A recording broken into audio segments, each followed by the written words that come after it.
Good morning. I am Ryan Howe. This is Small Business News. I'm with Summit Business Guides. I'm a business coach, help businesses grow faster than I ever thought possible. Got a great one for you today. We're going to cover a couple news stories that I share with my clients. That's what I do here every day on Small Business News. I come through and I just share some of the information that I share with my clients with you. I do this live between 8 and 9 o'clock, Monday through Friday, the best of my abilities. My clients obviously come first. So when I have openings, which is most days, we're set there. So we're going to talk about some meetings. We talk about the way that I have my clients do their meetings, run their meetings to be successful, because everyone hates meetings. God, they're awful. But when you do them correctly and you have the right idea and everybody understands exactly what they're supposed to deliver, they get much better, much easier. So we're going to go through some of those best known practices that I have there. The next piece that we're going to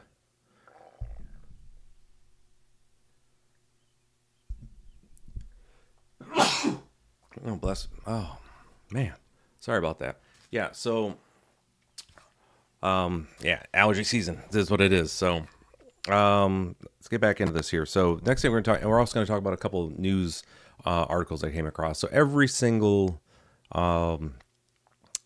day I go through and I'm looking through articles and other things through every day. I wake up and I have a whole feed that I go through trying to pull information that might be pertinent for my clients. And what I do is then I come through in the best of those that I think of the greatest breadth and depth to be able to help people, where I can talk about some business ideas and some principles. I bring those here, talk about them live. It's a lot of good stuff. So with that, before we get into it here, all right, so this is as we can learn more about what I do, summitbusinessguides.com. Again, where some of the businesses I work with basically the Pinnacle Business Operating System, which allows me to set up a concierge custom service just for you. It's where I work with my clients. I started this with a new client this weekend on Saturday, a trucking company. Man, they were great. I love them. They're such a good crew. They're all in on what we're doing. So that always makes things that much more enjoyable when you have that. So now let's get in the first piece here. And it's just a quick note on this $20 minimum wage, where you'll see the note here. Some small business owners brace for uncertainty as a $20 an hour fast food wage takes effect, right, in California. And the reason I'm bringing this up is for two reasons. One, minimum wages are what they are. Complaining about them isn't going to do you any good. Politicians are going to set those wherever they want to set them, and they have their reasons they do it. You can basically just vote with, end of the day. You can vote them out if you don't like what they did. But so there's that piece. But the second part of this is, as a fast food small business owner, if they gave it was over a year heads up on this $20 minimum wage coming in. This wasn't like it showed up yesterday. And if you were a business owner and you did not prepare, adjust your expenditures, adjust everything, and do the math to see how you're going to make this work, that's your fault. Period. You can't blame it outside. You cannot blame the external forces on that. Just because the market changed doesn't mean it doesn't give you like a free pass and like, oh, this is now woe is me. The market changed. You had plenty of time to front run it. So that's why I talk with my clients is like, listen, these federal regulations, state, local, federal, and unfortunately we're probably going to get to like worldwide regulations at some point, exist. Your job as a business owner is to look at the environment and make business decisions to ensure you can A, stay profitable, or B, get out of the business. Like these are those are your choices.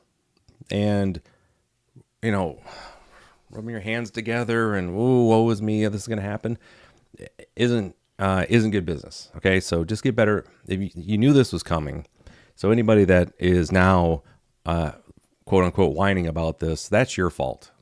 Period. Dot. End of the day. So you knew this was coming. Make adjustments. The next spot we were talking about with my clients too, which I found to be pretty interesting, was the number of scams that have been coming up. And again, I just pulled this from WGAL in Pennsylvania. They did a good piece on this about small business scams that are out there. And so what they did is they actually had the top 10 scams, and I want to read through those with you right now because I have been talking with my clients more and more about making sure that their cybersecurity is up to date. Period. Like those are outside of shrinkage due to employee theft. Obviously there's shoplifting, acts of God, natural disasters, pipes breaking, stuff like that. This is your biggest threats that you have. So again, it's just stuff to keep in mind here, because these things are mostly within your control of not falling for. And this is where businesses, they tend to get hit on this, especially this time of year. So phony invoices. Businesses receive fake invoices demanding payment for products or service never ordered or received. The most common scams involve office supplies, website or domain hosting services, or direct listing. You need to make sure that you have a methodology in place that your aging reports, i.e. when you develop your invoices, and then the payment piece where there's an agreement that work was satisfied, do not reside under one person. One of the largest areas where this actually gets hit from is where you have somebody who makes the invoice and then pays the invoice of the same person. So you find that in a lot of scams where they will have a small account that they have, again, they as far as in your financial department, they will funnel off money to these small accounts and embezzle money that way. That's another piece that a lot of business owners, you've got to make sure checks and balances are in place. And if anybody doesn't want to do that, they're not the person you want doing that job. Directory scams. Con artists try to fool businesses into paying for a listing or ad space in a non-existent directory. Sometimes the directory will technically exist, but won't be distributed to potential customers. Other times, the scammer might lie about being with a legitimate directory. You should not be in any directories unless it is through your professional organization. That's it. Period. Dot. They're not useful otherwise, especially when people can Google, right? Google's the directory of choice now. Stolen identity. Scammers often pretend to be legitimate companies and trick consumers. The bad guys set up fake websites and hijack the company name and address. They also may use brand hijacking. Basically, they're just stealing the identity to steal money from you. So with that, there's always should be and the way this goes, it's a check balance between the invoices and the money you have going out. Period. You get check and balances in place, it's usually good. Charity pitches. We're all at that time of year where people are asking us for charity donations, getting ready for fourth quarter, because that's when a lot of the charitable stuff has to come through.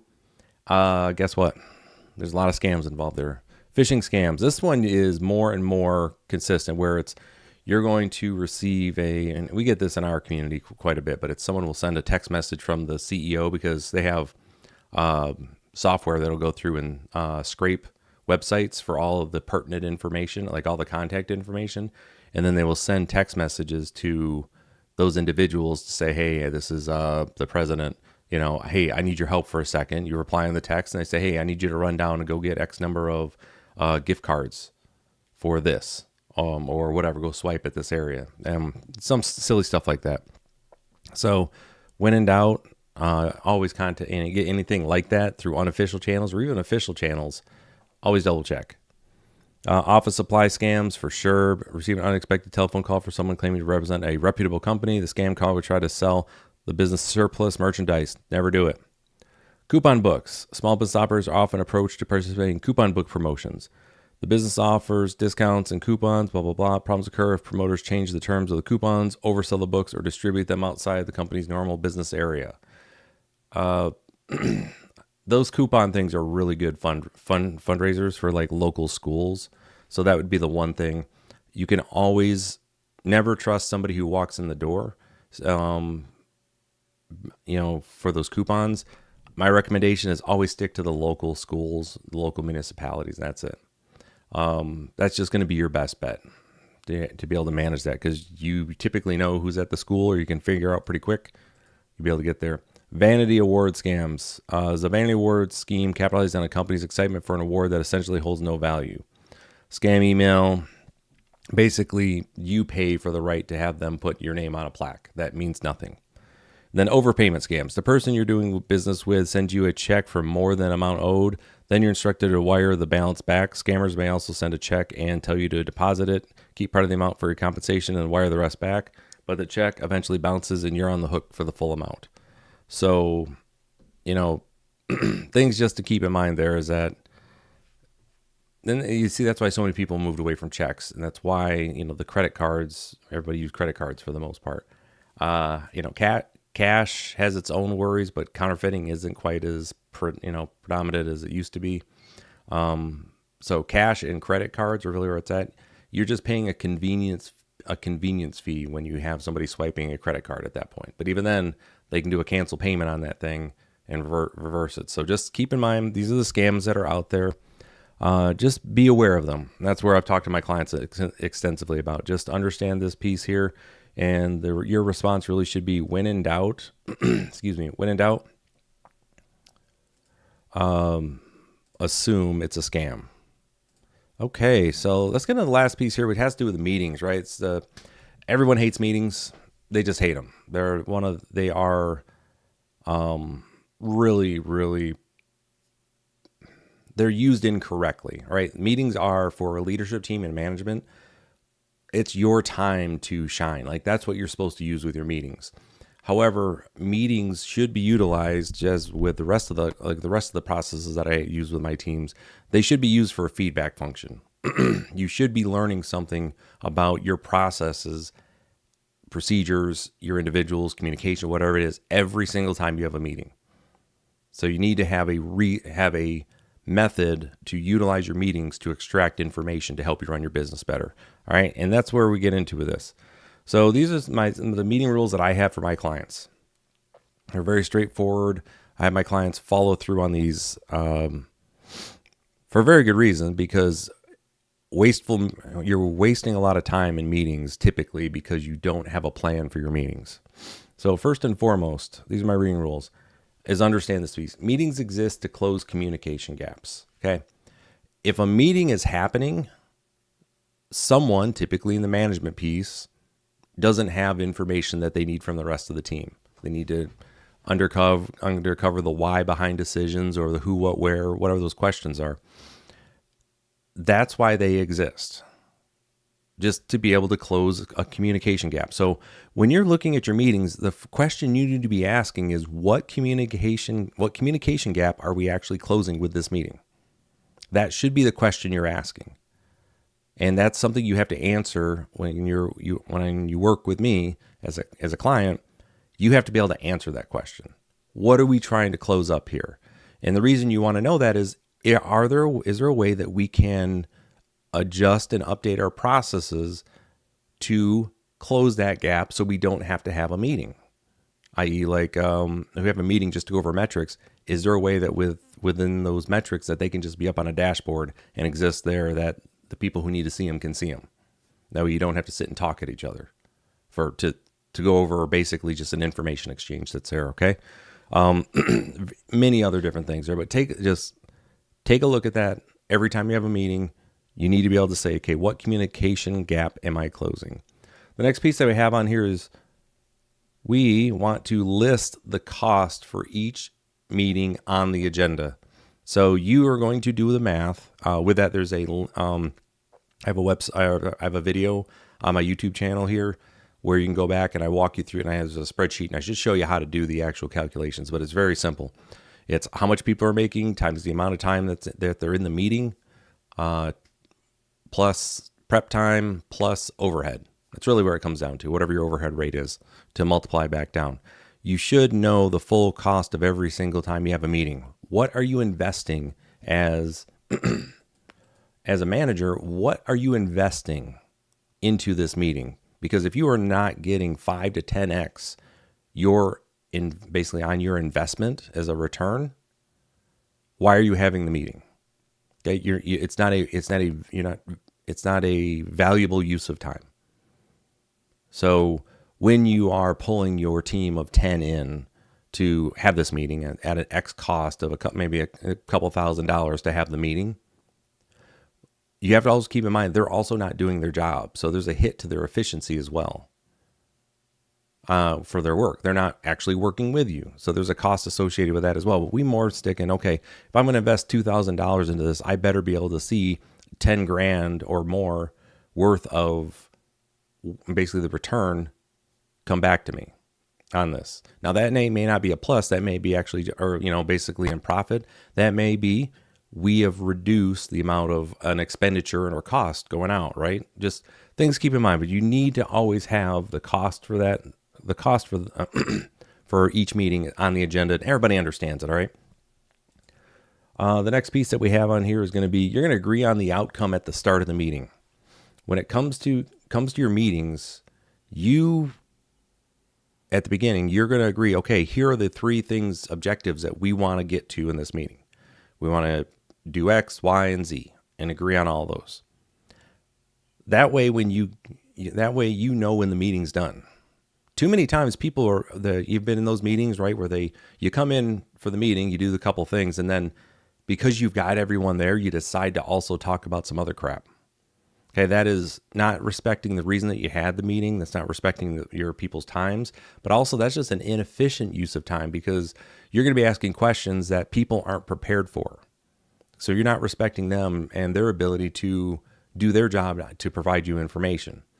So if you have an hour scheduled for a meeting and at minute 37, you have come to the decision on X, Y, and Z, your meeting's done. Basically cut the meeting at that point and and go from there.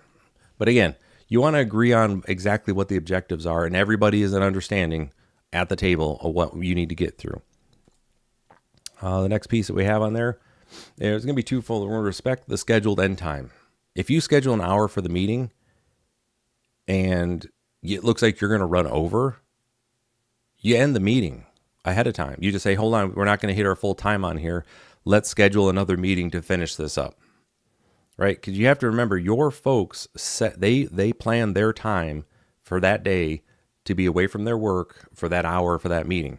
If you pull an extra half hour on that meeting because and we'll get into that, an extra half hour because you weren't able to handle your objectives, that's something that you need to take into account when you reschedule the meeting, another meeting for this.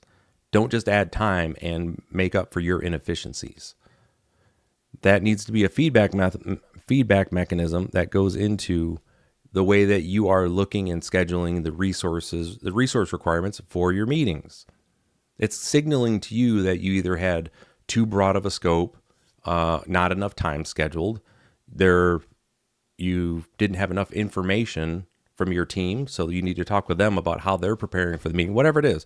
You're going to learn something from that time. But if you just continue to let your meetings go past their scheduled end time, you're never utilizing the feedback function you should be using your meetings for to help you get better at running your meetings, okay? Let's see here.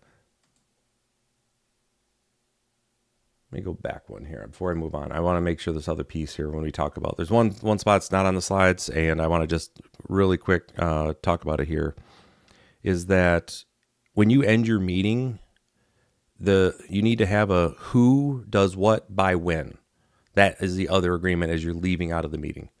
Who's responsible for what, and when is that information due up to basically the chair or to everybody. You don't close the meeting until that's fully understood, okay? Because too often we end the meeting and then it's not really clear who's responsible to do what with when it's actually due. So we're always clear, and that's date, time. That is a date and exact time, not close of business, like 2 p.m. or something. All right, and the last bit we have here is there's 2 types of meetings broadly. They are going to be decision meetings and information meetings. Decision meetings, you're there to make a decision or multiple decisions. Information, we're simply just passing information out to ensure that folks have all the pertinent information they're going to need, right? As a leadership team, as a management, as the persons who are managing your meetings, 90% of your meetings should be decision meetings. It should be understood decisions are being made there. With 10% being, hey, we just need to get together and talk because email isn't the right way for us to get this, or we need to talk about something within these processes, whatever it is. But it should be, that's the mix that you want to get to. Now, when you first start looking at your meetings and working towards, this idea of implementing all the steps that we talked about here, you're going to be, well, the mix is going to be maybe 50-50, or even might be more 80% information, and only 20% of the time you're actually doing decisions. The goal is to get to a 90-10 split. Okay. And it usually takes time, because you're going to be identifying problems with your processes that have to get fixed. You're going to learn, you may have to learn how to manage your time as a chair for meetings, and how you set them up better so you can be more efficient with it, more effective. So just understand that the split that we want to get to is 90-10 with decision versus information. And everybody understands this is a decision meeting that they're coming into, so that when they get there, they are ready to make decisions. Okay. So let's go back through these real quick. And these are simply just the rules that I have. Now, there's more for meeting, like etiquette, for how you manage your etiquette within your meetings. But these are the standard, again, rules for clients on how I want them to structure their meetings. And understand, meetings exist to close communication gap. You're having your meeting to make sure that you know and identify, okay, why is this communication not getting to who it needs to get to, so that we have to have a meeting? How can we adjust that, right? Next piece that you have here is going to be list the cost for each meeting on the agenda. You need to have a price on your investment of time and resources into this meeting. That has to happen. Only way you know, and then figure out what your return on that investment is. And if you're not getting a return that is quantifiable, you need to have a conversation with yourself about, okay, how can we figure this out to make sure that this meeting is useful? Next piece again here is going to be, we are going to agree on outcome at the start. We will identify the objectives and what we want to get done in the meeting. At the beginning of the meeting, everyone agrees, and then we get into the meeting. And once we hit all those objectives, the meeting's done. Okay. Same thing here. We're going to respect the scheduled end time. You need to hold yourself to that meeting end. So that way you can identify and use that to help you get better at your meetings. The feedback you need, decision making, how you're structuring them, all of those things. You are not, again, when it comes to respecting the scheduled end time, you're not doing you or your team any good if you are running late constantly. You're not learning anything. All right, and the last bit here was just the two types of meetings. Again, decision, information, need to have a 90-10 split on those. All right, and so that's what we're at for today. This is what I have for you. Again, Ryan Hausmall, Business News. I'm here every day between 8 and 9 o'clock. I run live, and then it's available throughout the day, obviously, on YouTube. So if you liked what you saw here, found some value, please like, subscribe. If you have any questions, again, send me a note. You